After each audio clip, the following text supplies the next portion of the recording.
Calibration is an extremely important part of the camera capture process. Okay, we have finished our folder.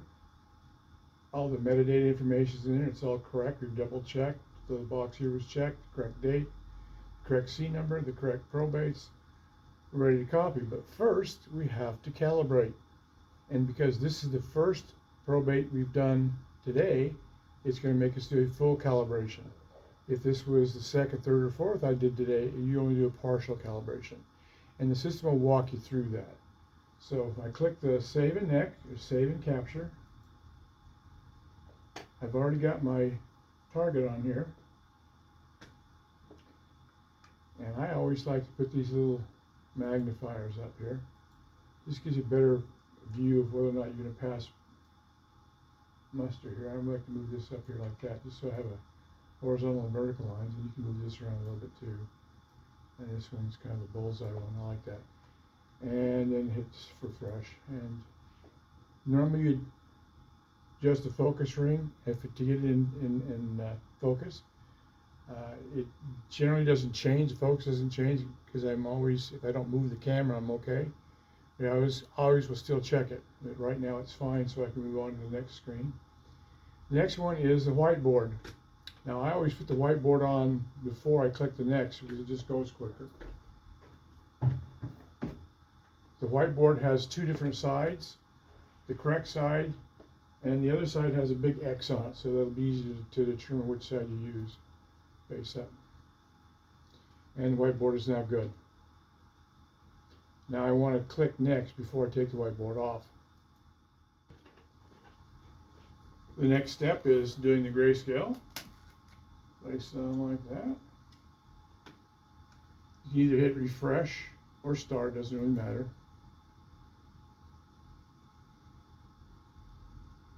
And that's done. And you click on next.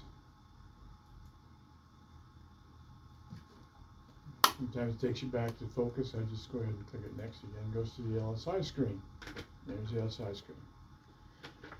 This is where you need your largest document. So I'm going to take a little tab here so I can mark where I pull this out at, so I know where to put it back after I do my lay this out. Try to center it. Now you can see that the image takes up most of the screen. And that's the way you want it.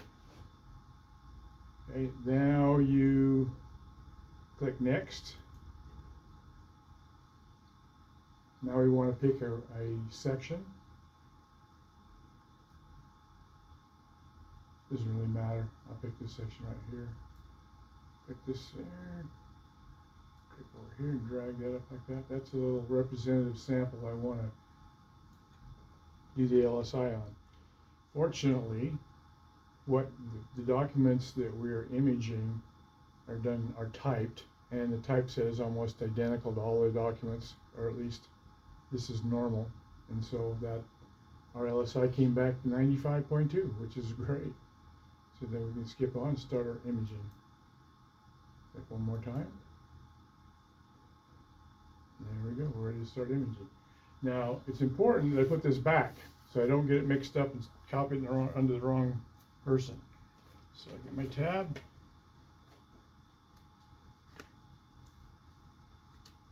And put it back where I got it. There we go.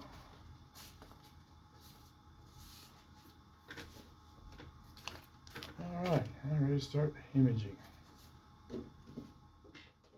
For the remainder of the day, you will only need to do focus and LSI. Now I want to talk about and demonstrate what you do if you don't have a large document. For example, your largest document is a letter size or even legal size. Understand that the document in the LSI screen must take up, or rather fill up, the LSI screen to around an inch from the sides. In order to do that, we need to lower the camera. The vast majority of the time, your camera is set for the larger document.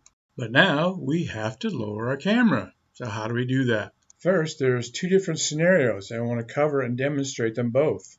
They are based on whether the probate box you're doing with a small document is the first batch of the day, or you've done other boxes during the day with larger documents.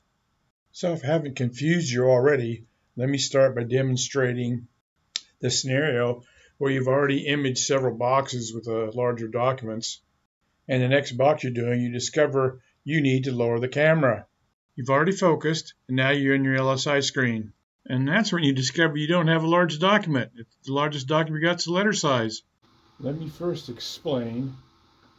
The black border around here, you can see the outside edge. That is the extent of the camera's range of field. So if I put my hand here, you can see it's not going to catch my thumb until it's almost right here. So this is actually showing what the camera can see. So that's how we have to lower the camera. So let's watch scenario 1. Okay, you've imaged a couple of boxes already, and you're on your third box of the day, and you realize this particular batch of documents does not have a large document.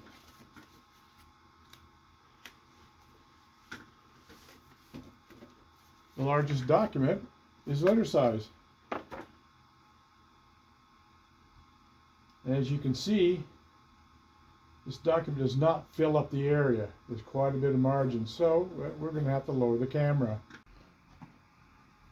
Okay, I'm going to lower the camera. I cheated and I made a little mark right here where the camera needs to be lowered to for legal or letter size documents. So I just lowered down that little blue line. You have a little lever over here on the side you have to unloose, and the camera just slides down. Get it where you need it. You notice the document, image in the document now is filling up the screen. That will be acceptable there. Okay, with the camera lowered, and you've got your letter size document on there, you can see the border around there is pretty good. That's good. So we can go ahead and do our LSI.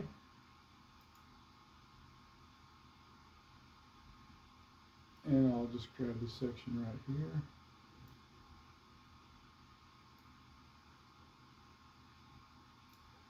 And it passed. Very good.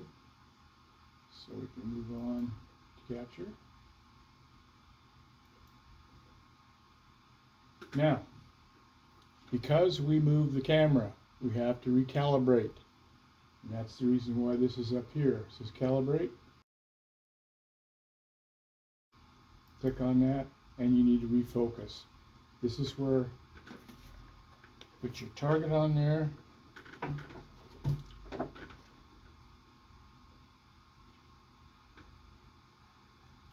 And use the focus ring. I use these little targets again here. There we go. Take the little thing and twist it and see if we get it where it comes in there. Perfect. Perfect. Okay?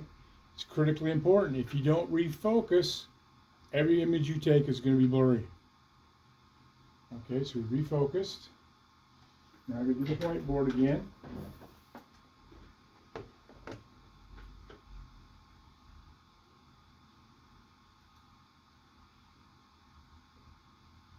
Good.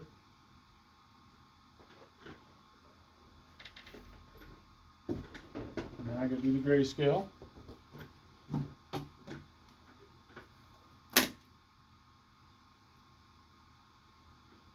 Don't forget to refocus or you're going to be sorry. You're going to get the whole batch turned back. I can get rid of these right now. Let me go here. Okay, perfect. Now when I click this, and that takes us right to the capture screen. You've already done the LSI, so you're almost ready to start imaging. However, there's one more thing you may want to do. And that is because we moved the camera, we may have to tweak or do a little adjusting to our templates. To adjust your templates, click on the Templates tab. Let's start with reverse 90. You have to hit the Edit button first. And then we need to move it down a little bit. There we go. Okay, and then let's try and hit Save.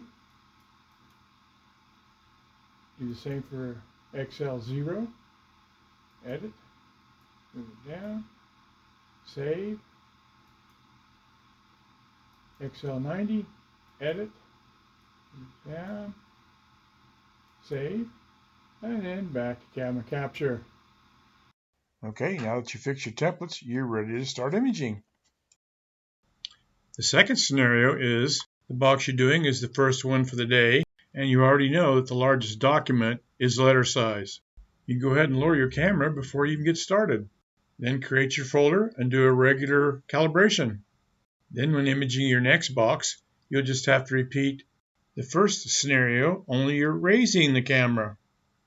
After calibrating, you can finally start imaging. And that brings us to the end of the calibrations video. Please watch Camera Capture Part 4.